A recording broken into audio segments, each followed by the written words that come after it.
Hello बच्चों, welcome to locus academy. आज इस सेशन में हम लोग pair of linear equation in two variable का एमसीक्यूज करने वाले हैं। फॉर्मूला हम लोग ऑलरेडी कर चुके हैं, होपफुली आप लोगों को समझ में आया होगा। अब देखो, जो भी एमसीक्यूज हम लोग यहाँ पे करने वाले हैं, ठीक है, काफ़ी इंपॉर्टेंट है और जितना भी टाइप्स पॉसिबल है जो एग्जाम में आने के लिए जो आ सकता है वो सारा हम लोग यहाँ पे कवर करेंगे आज, ठीक है। तो देखो, पहला क्वेश्चन क्या है यहाँ पे, the value of k for which the system of linear equation x plus 2y is equal to 3 and 5x plus ky plus 7 is equal to 0 is inconsistent, ठीक है। इनकंसिस्टेंट बोल रहे हैं यहाँ पे, ठीक है, मतलब क्या है, नो सोल्यूशन। तो यहाँ पे इसका मतलब क्या होता है, नो सोल्यूशन भी हो सकता है। सबसे पहले तो ध्यान में रखो, ठीक है, नो सोल्यूशन हो सकता है, ठीक है। अब यहाँ पे एक इक्वेशन दिया हुआ है, यहाँ पे एक इक्वेशन दिया हुआ है, तो ये फॉर्मेट में है आपने, बट ये फॉर्मेट में नहीं है, तो उसको फॉर्मेट में पहले लेके आओ। कैसे लेके आएंगे फॉर्मेट में, क्या लिखेंगे यहाँ पे, लिखेंगे x plus 2y minus 3 is equal to 0। अभी फॉर्मेट में आ गया, कौन से फॉर्मेट में, x plus by plus is equal to 0 वाले फॉर्मेट में। स्टैंडर्ड इक्वेशन जो हम लोग लिखे थे उसके फॉर्मेट में भी आ गया ये, और ये तो पहले से दिया हुआ है। अब इनकंसिस्टेंट का क्या होता है कंडीशन, वो लिख लेते हैं यहाँ पे। वो होता है a1/a2 is equal to b1/b2 is not equal to c1/c2, ठीक है। अब कंपेयर करना है, तो कंपेयर कर लो। यहाँ पे 1 है, यहाँ पे कुछ नहीं है, मतलब 1 है, तो 1/5 इज इक्वल टू 2/k, ठीक है। तो अब सॉल्व करेंगे तो क्या क्या वैल्यू कितना आएगा, 10 आएगा। तो क्या क्या वैल्यू क्या हो गया हम लोग का, 10 हो गया, तो 10 हम लोग का आंसर हो जाएगा। तो डी हम लोग का आंसर होगा 10, राइट। अब क्वेश्चन में कुछ ऐसा भी आ सकता है, यहाँ पे तो इक्वल टू पूछ रहा है ना कि कौन सा के का वैल्यू होगा। ये भी पूछ सकता है कि कौन सा के का वैल्यू नहीं होगा, नॉट इक्वल टू, ठीक है। तो नॉट इक्वल टू वाला ऑप्शन भी कभी कभी आता है, तो वहाँ पे हम लोग इन दोनों को लेकर सॉल्व करेंगे। अभी हम लोग इन दोनों को लेकर सॉल्व किए हैं, क्या होगा तो इन दोनों को लेकर सॉल्व किए हैं, और क्या नहीं होगा तो इन दोनों को लेकर सॉल्व करेंगे, क्योंकि ऑलरेडी दिया हुआ इनकंसिस्टेंट है, ठीक है। सो इन दोनों को लेकर सॉल्व करेंगे अगर के नॉट इक्वल टू कुछ ऑप्शन में दिया हुआ है तो, ठीक है। सो यहाँ पे तो खैर हम लोग को ए निकालना था, तो हम लोग का आंसर क्या आएगा, डी आएगा, ऑप्शन डी 10, ठीक है। नाउ नेक्स्ट क्वेश्चन देखो, for which values of P will the line represented by the following pair of linear equation be parallel, ठीक है। अगेन अब यहाँ पे एक वर्ड आया पैरेलल। पैरेलल का मतलब क्या होता है, हम लोग पढ़े थे कि अगर ग्राफ हम लोग का पैरेलल हो मतलब क्या होता है, इनकंसिस्टेंट होता है, या फिर उसको हम लोग बोलते हैं नो सॉल्यूशन, ठीक है। तो पैरेलल है, यहाँ पे पैरेलल वर्ड भी प्रयोग में आ सकता है। तो पैरेलल हो गया, इनकंसिस्टेंट हो गया, या फिर नो सॉल्यूशन हो गया, सब एक ही चीज़ है, ठीक है। तो यहाँ पे भी हम लोग वही कंडीशन लगाएंगे, क्योंकि अभी फॉर्मेट तो चेंज नहीं करना है, क्योंकि वही फॉर्मेट में दिया हुआ, स्टैंडर्ड इक्वेशन के फॉर्म में दिया हुआ है यहाँ पे। तो हम लोग क्या करेंगे, सिंपली यहाँ पे अपना a1/a2 is equal to b1/b2 is equal to c1/c2, मतलब नॉट इक्वल टू यहाँ पे होगा, ठीक है। अब कंपेयर कर लो, क्या है, 3 और 6 है, मतलब यहाँ पे करते हैं 3 और 6 इज इक्वल टू -1 और -2, -1 -2 इज नॉट इक्वल टू क्या होना चाहिए, 5, मतलब -5/-p। तो ये माइनस माइनस कट जाएगा, प्लस हो जाएगा, माइनस माइनस कट जाएगा, ठीक है। यहाँ काट दो इसको, कोई दिक्कत नहीं है। अब यहाँ पे देखो p का वैल्यू कितना आना चाहिए, तो p का वैल्यू हम लोग का 10 आना चाहिए, not equal to 10, p is not equal to 10। तो किसी भी तरह से p का वैल्यू 10 नहीं होना चाहिए, अदरवाइज ये लाइन पैरेलल नहीं होगा, ठीक है। तो हम लोग क्या लिखेंगे, ऑल रियल वैल्यूज एक्सेप्ट 10, ठीक है। 10 नहीं होगा, बाकी सारा रियल वैल्यू इसका आंसर होगा, ठीक है। अब 10 होगा तो क्या होगा, ठीक है, देख लो यहाँ पे 1/2 यहाँ भी आएगा, 1/2 यहाँ भी आएगा, और 10 हो जाएगा तो 1/2 यहाँ भी आएगा। मतलब जो हम लोग का ये पेयर ऑफ इक्वेशन दिया हुआ है वो क्या हो जाएगा, उसका ग्राफ को इंसिडेंट हो जाएगा, मतलब एक दूसरे पे सुपर इम्पोज हो जाएगा, मतलब इन्फिनाइटली मेनी सोल्यूशन वाला केस हो जाएगा, ठीक है। तो इसलिए 10 p का वैल्यू नहीं हो सकता है अदरवाइज, ठीक है। सारा ये क्या हो जाएगा, कंडीशन हम लोग का क्या हो जाएगा, वो इन्फिनाइट सोल्यूशन वाला कंडीशन हो जाएगा, ठीक है। So option A is correct. Now question number 3 देखो, in a number of 2 digits the unit digit is twice the 10th डिजिट, if 36 is added to the number the digits are reversed the number is. इसमें से number निकालना। अब इस तरह का question जो है कभी कभी आता है, और ये कभी कभी 2 या 3 नंबर में भी आता है, ठीक है। 2 या 3 नंबर में भी आता है, तो ध्यान रखो। इसको कैसे करेंगे हम लोग, यहाँ पे बोलेंगे हम लोग let units place number. Units place का मान लेते हैं हम लोग x, और टेंस प्लेस वाले को मान लेते हैं हम लोग y, ठीक है। यूनिट पे x है, टेंस पे y है, तो नंबर कौन सा बनने वाला है हम लोगों का, हम लोग का बनने वाला 10y + x, ठीक है। फॉर्मेट तो ही होता है हम लोग का नंबर का, ठीक है। जैसे फॉर एग्जांपल हम लोग को लिखना है यहाँ पे 36, तो क्या होगा 10 इंटू 3 प्लस 6, ठीक है, यह है ना। तो यूनिट नंबर ये वाला हो गया, टेंस वाला ये हो गया। और इसी तरह से हम लोग आगे भी 100Z कर लेते हैं हम लोग वहाँ पे, तो हम लोग को अभी फिलहाल देखना नहीं है, हम लोग को इसी पे फोकस करना है। तो ये x हो गया और ये हम लोग का y हो गया, ठीक है, मतलब ये x हो गया, हम लोग का ये y हो गया। तो 10y प्लस x हम लोग का फॉर्मेट हो गया, ठीक है, ये नंबर हम लोग लिख लिया यहाँ पे। अब क्या होगा, अब यहाँ पे दूसरा कंडीशन जो दिया हुआ है वो दिया हुआ है जो हम लोग का यूनिट प्लेस वाला नंबर है, unit digit is twice the tens digit, मतलब x is equal to 2y। जो यूनिट्स का जो यूनिट पे हम लोग का जो डिजिट है वो क्या है, दुगना है, डबल है किसका, टेंस वाले का। तो x is equal to 2y हो गया यहाँ पे, ये दूसरा बनता है हम लोगों का। अब क्या बोल रहा है यहाँ पे, अब बोल रहा है कि अगर 36 ऐड करेंगे हम लोग नंबर में, किसमें ऐड करेंगे, 10y प्लस x में अगर हम लोग 36 ऐड कर दिए तो क्या हो जाएगा, 10x प्लस y हो जाएगा, मतलब नंबर रिवर्स कर जाएगा, ठीक है, नंबर रिवर्स कर जाएगा। मतलब अगर हम उसको उल्टा कर दें, इसका मतलब क्या हो जाएगा, ये 10 इंटू 6 प्लस 3 हो जाएगा, ठीक है, मतलब जहाँ 3 था वहाँ 6 चला गया, जहाँ 3 है जहाँ 6 है वहाँ 3 चला आया, ठीक है। तो ये हो जाएगा हम लोगों का। और एक तो कंडीशन हम लोग का ये दिया ही हुआ है, तो ये हम लोग का पहला इक्वेशन है और ये हम लोग का दूसरा इक्वेशन है। दोनों को सॉल्व करके हम लोग अपना आंसर ला सकते हैं, ठीक है। तो x के जगह पे 2y बिठा दो यहाँ पे, तो क्या हो जाएगा, 10y plus 2y plus 36 is equal to 10 into 2y plus y। तो कितना हो जाएगा, 12y plus 36 is equal to, यहाँ पे हो जाएगा 20y प्लस y। तो 36 इज इक्वल टू यहाँ हो जाएगा 21y minus 12y is equal to हो जाएगा 9y। सो y का वैल्यू कितना आएगा, y का वैल्यू हम लोग का 4 आएगा। जब y का वैल्यू हम लोग का 4 आएगा तो x का वैल्यू कितना हो जाएगा, x का वैल्यू 8 हो जाएगा। तो नंबर क्या होगा, अब देखो नंबर क्या था हम लोग का, 10y प्लस x था, जो ओरिजिनल नंबर था वो क्या था, 10y प्लस x था। तो y का वैल्यू कितना आया, 4 आया। तो 10 इंटू 4 प्लस 8 मतलब 48 इज द आंसर। तो सी इज द आंसर, ठीक है। तो समझ में आया होगा पूरा प्रोसेस। अभी कभी कभी फिर से दोबारा बोल रहे हैं, ध्यान में रखो इसको कि 2 नंबर या 3 नंबर में भी इस तरह का क्वेश्चन आ सकता है, ठीक है। तो फॉर्मेट है ये, समझ में आया होगा कैसे बनता है ये सारा क्वेश्चन, इस तरह का क्वेश्चन। चलो तो मूव करते हैं नेक्स्ट क्वेश्चन पे। क्या है यहाँ पे, अब यहाँ पे दिया हुआ रेशियो, ठीक है, और बोला है कि इस रेशियो का वैल्यू निकालो कितना होगा, किस रेशियो में ये वाला होगा। अगर ये this and this is in the ratio of 9:4, then what is the ratio of this one, 3x plus 5y is to 3x minus y। तो इसका हम लोग को वैल्यू निकालना है, ठीक है। तो दिया क्या है, दिया तो हम लोग का है 3x plus 4y upon x plus 2y is equal to 9/4।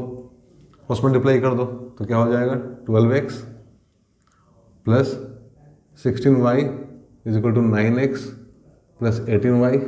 इसको इधर लेके आओ तो हो जाएगा 3x इज इक्वल टू यहाँ हो जाएगा 2y, ठीक है। सो x कितना हो जाएगा, x is equal to 2/3y। तो x का वैल्यू निकाल लिया हम लोग। अब क्या करेंगे, अब हम लोग को निकालना क्या है, 3x plus 5y upon 3x minus y। अब जहाँ जहाँ x है, x का वैल्यू हम लोग को पता है y के टर्म में, उसको सब्स्टिट्यूट कर देंगे यहाँ पे। तो 3 यहाँ हो जाएगा 2/3y plus 5y upon 2/3y minus y। तो क्या हो जाएगा यहाँ पे, 3 कैंसिल, 3 कैंसिल, तो 2y प्लस 5y 7y हो जाएगा। और यहाँ पे क्या हो जाएगा, 2y माइनस 5y हो जाएगा। तो आंसर इज 7:1। तो क्या हो जाएगा यहाँ पे हम लोग 7:1 पे टिक लगा देंगे, ये हम लोग का आंसर होगा, ठीक है। ध्यान रखना क्योंकि यहाँ पे 1:7 भी दिया हुआ है, तो गलती नहीं होना चाहिए, जिस ऑर्डर में दिया हुआ है उसी ऑर्डर में हम लोग को लेना है, अदरवाइज उल्टा आंसर चला आएगा, ठीक है। अब देखो यहाँ पे क्या है, question number 5, if x and y are two different digits. अगर x और y क्या दिया है, 2 डिफरेंट डिजिट्स दिया है, ठीक है। If the sum of 2 digit number formed by using both the digits is a perfect square, then the value of x plus y कितना होगा, ठीक है। क्वेश्चन को समझो। अभी 2 डिजिट दिया हुआ, अलग अलग डिफरेंट डिजिट्स हैं यहाँ पे। अब बोल रहा है कि जो 2 डिजिट फॉर्म होगा इन दोनों नंबर से, तो क्या क्या फॉर्म हो सकता है, तो या फिर तो xy फॉर्म होगा या फिर तो yx फॉर्म होगा। जैसे कि एग्जांपल, अगर हमारे पास 3 और 5 दिया हुआ है, 3 और 5 दिया हुआ है, तो 3 और 5 से 2 डिजिट नंबर कौन कौन सा फॉर्म हो सकता है, तो या फिर तो 35 फॉर्म हो सकता है या फिर तो 53 फॉर्म हो सकता है, ठीक है, ये दिया हुआ है। अब ये तो ठीक है, अब इसका फॉर्मेट क्या होता है हम लोग को पता है। अब इसका फॉर्मेट क्या होता है, this is 10x plus y इसका फॉर्मेट क्या होगा, दिस इज 10y + x, ठीक है, इसका ये फॉर्मेट है और इसका ये फॉर्मेट है, ठीक है। तो यहाँ पे क्या पूछ रहा है, अब यहाँ बोल रहा है कि if the sum of 2 digit numbers formed by using the both the digits is a perfect square then the value of x + y। तो इन दोनों को जोड़ेंगे तो क्या आएगा, इन दोनों को जोड़ने पर हम लोग को मिलता है परफेक्ट स्क्वायर, ठीक है। तो जोड़ के देख लेते क्या आता है। तो 10x + y को जोड़ेंगे प्लस 10y + x को जोड़ेंगे तो क्या मिलने वाला है, यहाँ मिलने वाला है अपने को 11x + 11y, मतलब 11x + y। तो 11x + y जोड़ने के बाद आया, ठीक है। वो दोनों डिजिट जो पॉसिबल 2 डिजिट नंबर बना रहा है, ये 2 डिफरेंट डिजिट दो पॉसिबल 2 डिजिट नंबर बना रहा है, उसको जोड़ के हम लोग के पास इतना आ रहा है 11x + y। 11 तो ऑलरेडी हम लोग के पास में है एक, तो अगर इसको हम लोग को करना है परफेक्ट स्क्वायर तो x + y का वैल्यू कितना होना चाहिए, ऑब्वियसली 11 होना चाहिए, क्योंकि 11 और 11 जब बनेगा यहाँ पे तो क्या बनेगा, 11 स्क्वायर बनेगा, ठीक है। सो द आंसर इज 11, ठीक है। x + y का वैल्यू कितना होना चाहिए, 11 होना चाहिए। अब the next question, the pair of equation this and this, ठीक है, 81 है यहाँ पे, सब दोनों दिया हुआ है, has no solution, unique solution, infinitely many solution. और ये तो पहले तो ये एक्सपोनेंट के फॉर्म में दिया हुआ है, ठीक है, एक्सपोनेंट के फॉर्म में दिया हुआ, हम लोग 9 में ऑलरेडी बना चुके हैं, ठीक है। तो अब यहाँ पे सबसे पहले हम लोग इक्वेशन फॉर्म करते हैं अपना, इक्वेशन फॉर्म कर लेंगे तो हम लोग को समझ में आ जाएगा क्या है, ठीक है। तो देखो सबसे पहले तो यहाँ पे करो 3x + y = 3 के पावर 4 और यहाँ पे 3x - y 3 के पावर 1, 4 हो जाएगा यहाँ पे कॉमन, 3 के पावर 4 होता है ना 81, ठीक है। तो 4 पावर में चला जाएगा तो x - y हो गया। तो इक्वेशन कौन सा बन रहा है अपने पास में, तो यहाँ पे इक्वेशन जो बन रहा है अपने पास में क्या बन रहा है, यहाँ से देखो, यहाँ पे करते हैं हम लोग, तो हो जाएगा x + y = 4 and 4x - 4y = 3 के पावर 1, सॉरी x + y = 4, हाँ 3 के पावर 4 हो जाएगा ये, ठीक है। और यहाँ पे क्या होगा, 1 होगा, तो यहाँ 1 हो जाएगा। सो हम लोग क्या करेंगे, यहाँ 4 से मल्टीप्लाई कर लेते हैं, क्योंकि यहाँ 4 है, हम लोग को कोफिशिएंट इक्वल करना है ना यहाँ पे, तो हो जाएगा 4x + 4y = 16 and 4x - 4y = 1। ये दोनों कैंसिल हो जाएगा, यहाँ बचेगा 8x = 17, ठीक है। ऐड कर दिए हम लोग यहाँ पे, 4 8x हो गया, ठीक है, 4x 4y 16 और यहाँ पे 4x - 4y = 1, कैंसिल हो गया, 8x यहाँ क्या होगा 17, तो x का वैल्यू कितना आएगा 17/8, ठीक है। x का वैल्यू कितना है 17/8, मतलब कितना होता है 21/8 x का वैल्यू है। तो x का वैल्यू हम लोग को दिख रहा है यहाँ पे, ठीक है। तो ऑब्वियसली हम लोग का आंसर यही होगा।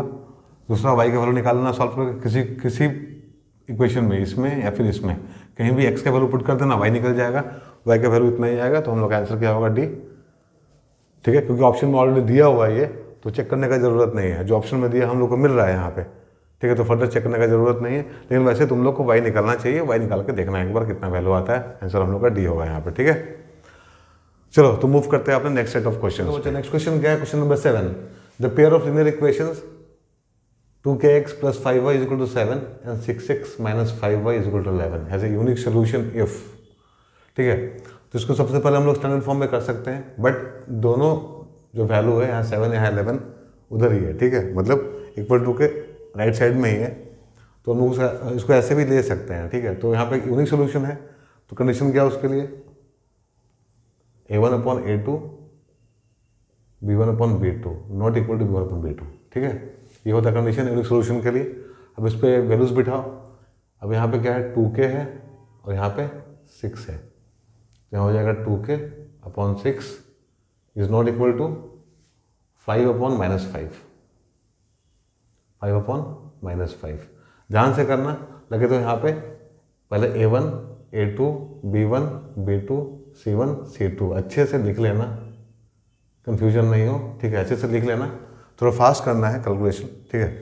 तो ऐसे लिख के भी कर सकते हैं डाउट हो तो, अदरवाइज अगर इस तरह से कर रहे हैं बिना लिखे हुए तो एक बार जरूर चेक कर लेना, ठीक है। तो देखो यहाँ पे क्या आएगा, यहाँ पे आएगा k/3 is equal to -1, so k is not equal to -3, so answer is k is not equal to -3, ठीक है। तो सिंपली हम लोग क्या किए यहाँ पे कंडीशन लगा दिए, अपना कंडीशन लगा के अपना आंसर आराम से आ जाएगा यहाँ से, ठीक है। Next question, the pair of equation this x + 2y + 5 = 0 and -3x - 6y + 1 = 0 has, अब क्या होगा इसका, इसमें से पूछ रहा है यूनिक सोल्यूशन होगा कि एग्जैक्टली 2 सोल्यूशन होगा कि इन्फिनेटली मेनी सोल्यूशन होगा कि नो सोल्यूशन होगा। तो देखो यहाँ पे, अब यहाँ पे a1/a2 b1/b2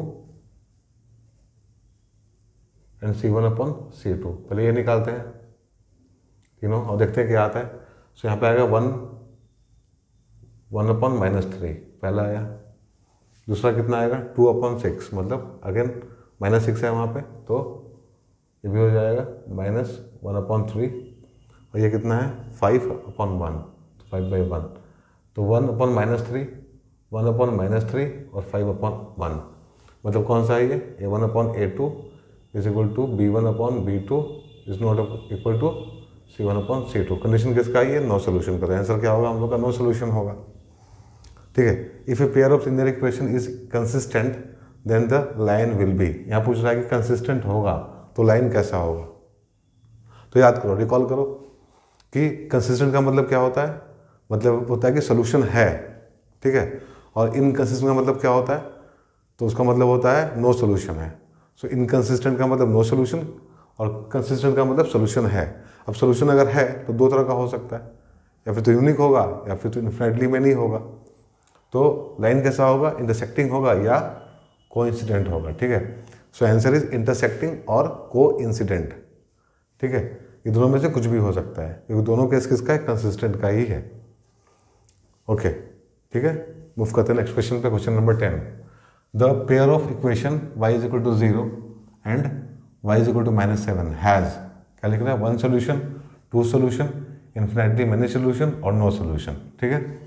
तो यहाँ पे देखो, ये हम लोग का ग्राफ अगर है x और y एक्सिस है, ये हम लोग का x एक्सिस है, ये हम लोग का y एक्सिस है। तो y = 0 क्या हो गया, this is the equation of y = 0। हम लोग पढ़े हुए हैं कि जो हम लोग का x एक्सिस होता है वही क्या होता है, y = 0 होता है। x एक्सिस क्या होता है, y = 0 होता है, और y एक्सिस क्या होता है, x = 0 होता है। This equation is the equation of y axis is x = 0, ठीक है।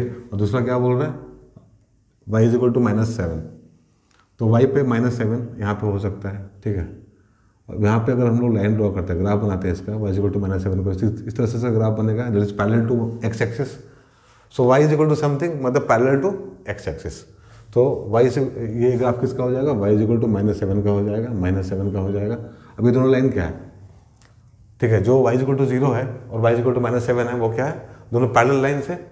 जो पैरेलल लाइन होता है तो क्या होता है, हम लोग को पता है नो सोल्यूशन होता है, the answer is no solution, ठीक है।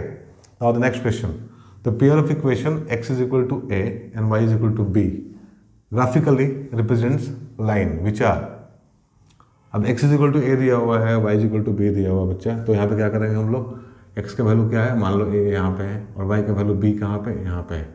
तो लाइन ऐसे जाएगा, parallel to y axis x वाला और y वाला पैरेलल टू x एक्सिस, यहाँ पे कट करेगा।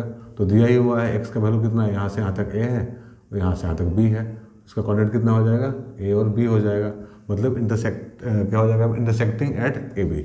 Option D is correct, right. Now next question, for what value of k do the equations this 3x - y + 8 = 0 and 6x - ky = -16 represent coincident lines। तो सबसे पहले ये तो देखो स्टैंडर्ड फॉर्म में है, ध्यान देना कि तुम्हारा इक्वेशन जो है वो स्टैंडर्ड फॉर्म में है कि नहीं है तो लेके आओ। 6x - ky + 16 = 0, ठीक है। आगे हम लोग के फॉर्म में, अब चेक कर लो क्या बोल रहा है, कोइंसिडेंट है, तो यहाँ पे क्या हो जाएगा 3/6, मतलब a1/a2, b1/b2 क्या हो जाएगा, ये हो जाएगा -1/k = 1/k, और c1/c2 क्या हो जाएगा, दिस इज 8/16, ठीक है। अब हम लोग को k का वैल्यू निकालना है। k का निकालने के लिए क्या करेंगे, हम लोग इसको इक्वेट कर देते हैं।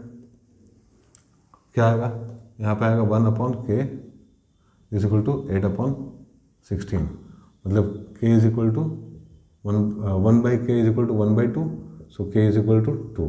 k का वैल्यू कितना आएगा, 2 आएगा, वही वैल्यू यहाँ से भी आएगा, कोई दिक्कत नहीं है, जहाँ से भी कर लो, इन दोनों को ले लो या फिर इन दोनों को ले लो, कोई फर्क नहीं पड़ता है। 1/2 ही आंसर आएगा 1/k का, और k का वैल्यू कितना आएगा 2 ही आएगा, राइट। तो k का वैल्यू हम लोग का क्या होगा 2 होगा, सी इज द आंसर। सो जितना भी हम लोग क्वेश्चन यहाँ पे कर रहे हैं, हर टाइप का क्वेश्चन कर रहे हैं, और सारा क्वेश्चन आप लोग को समझ में आ रहा होगा। देखो बारीक बारीक चीज़ है यहाँ पे, इस पर ध्यान रखना है, ठीक है, और बहुत ईजी है। मतलब इसका अगर कोई क्वेश्चन आता है तो सर्टेनली आप लोग को उसका मार्क्स मिलना चाहिए, ठीक है। मूव करते हैं नेक्स्ट सेट ऑफ क्वेश्चंस पे। देखो बच्चों, नेक्स्ट क्वेश्चन क्या है हम लोग का, one equation of a pair of dependent linear equation this, ठीक है, -5x + 7y = 2। The second equation will be, तो एक दिया हुआ है किसका, डिपेंडेंट लीनियर इक्वेशन का, ठीक है। तो दूसरा क्या होगा पूछ रहा है इक्वेशन। तो डिपेंडेंट का मतलब क्या होता है, डिपेंडेंट कहाँ हम लोग पढ़े थे, डिपेंडेंट का मतलब क्या होता है, ये अपना कंडीशन होता है a1/a2 = b1/b2 = c1/c2 वाला, ठीक है। ये कंडीशन है डिपेंडेंट, मतलब इन्फिनेटली मैनी सोल्यूशन वाला कंडीशन है ये वाला। अब यहाँ पे एक तो दिया हुआ, दूसरा निकालना है, तो हम लोग क्या करते हैं, अब देख लो यहाँ पे a1 -5 दिया हुआ है, ठीक है, b1 7 दिया है, और c1 = -2। इसको बना लेंगे स्टैंडर्ड इक्वेशन, ठीक है। इधर ले जाके हम लोग क्या कर लेंगे, -5x + 7y -2 = 0, ऐसा कर लेंगे, बन जाएगा स्टैंडर्ड इक्वेशन, ठीक है। और सबका लिख ली वैल्यू हम लोग a1 b1 c1 का। अब देखो कंपेयर करो, पहला वाला ऑप्शन क्या है हम लोग का 10, तो क्या हो जाएगा -5/10, मतलब पहला ऑप्शन ए का चेक करो, -5 10 = 7 14, ठीक है। तो इसको होल्ड कर रहा है क्या, ये इसको होल्ड कर रहा है क्या, इसको होल्ड नहीं कर रहा है, तो दिस इज रिजेक्टेड। बी देख लो, ये हो जाएगा -5 और -10 और क्या है 14, -14 और 7। यहाँ माइनस प्लस हो जाएगा, यहाँ माइनस बचता है, इसको भी, ये भी गलत हो गया, तो ए और बी तो छट गया, ये भी नहीं होगा, ये भी नहीं होगा। सी देख लो, सी में क्या होगा, -5 -10 -5 -10 7 14, और लास्ट में क्या है -2 और 4, -2 और 4। यहाँ पे क्या होगा, दोनों कट गया, यहाँ पे ये तो बराबर हो गया, बट ये दोनों का बराबर नहीं है, ठीक है, मतलब ये भी छट गया। नो सोल्यूशन वाला कैसे ये, तो ऑप्शन डी सही होगा अपना, ऑप्शन डी आंसर होगा, क्योंकि तीनों में से कोई नहीं है, तो एक ना एक तो सही होना ही है, ठीक है। तो एक बार चेक कर लो फिर भी इसको, -10 -5 10 7 -14 एंड -2 और +4, ठीक है। तो ये मैच कर रहा है, ठीक है, इससे मैच कर रहा है ये। तो हम लोग का सेकंड इक्वेशन जो होगा यहाँ पे कौन सा होगा, ये होगा, तब जाके ये कंडीशन हम लोग का होल्ड करेगा, a1/a2 = b1/b2 = c1/c2, right. Next question देखो, इस तरह का लैंग्वेज प्रॉब्लम भी कभी कभी आता है, इस तरह का लैंग्वेज प्रॉब्लम भी कभी कभी आ जाता है एग्जाम में, ठीक है। तो जल्दी कैसे निपटाएंगे इसको, जल्दी कैसे सॉल्व करेंगे इसको। देखो यहाँ पे क्या दिया है, Aruna has only ₹1 and ₹2 coin with her. Aruna के पास 1 और 2 रुपये का सिक्का है। If total number of coins that she has is 50, तो पूरा जो कॉइन उसके पास है, अरुणा के पास में, वो कितना है 50 है।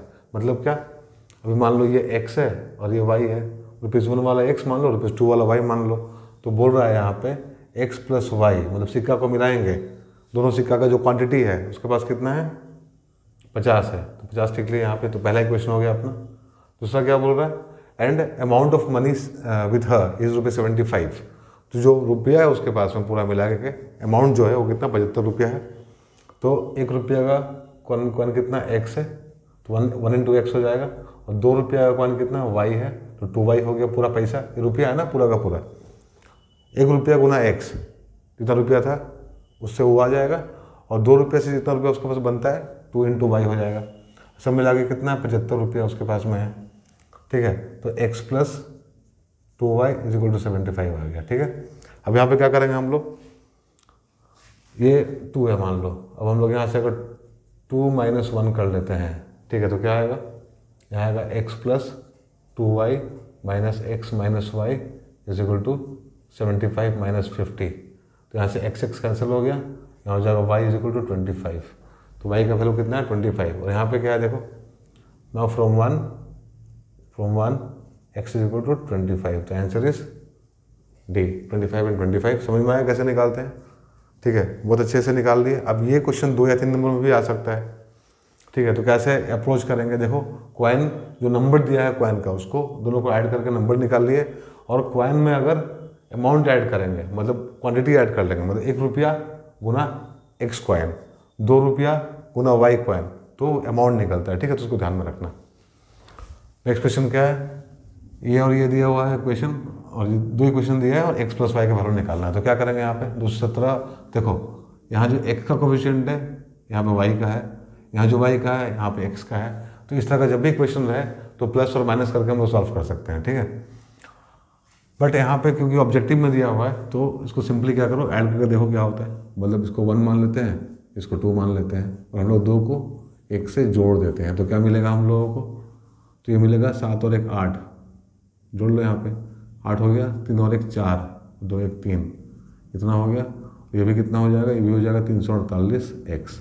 ये कितना हो जाएगा, 7 3 10 का 0, हाथ में 1 4, 1740, ठीक है। तो 348 3480 आता है, मतलब 5, ठीक है। तो कितना हो जाएगा यहाँ पे हो जाएगा x प्लस वाई 348 कॉमन ले लिए यहाँ पे, और 1740। This implies x plus y is equal to 1740 upon 348 is equal to 5। Answer क्या आएगा हम लोग का 5,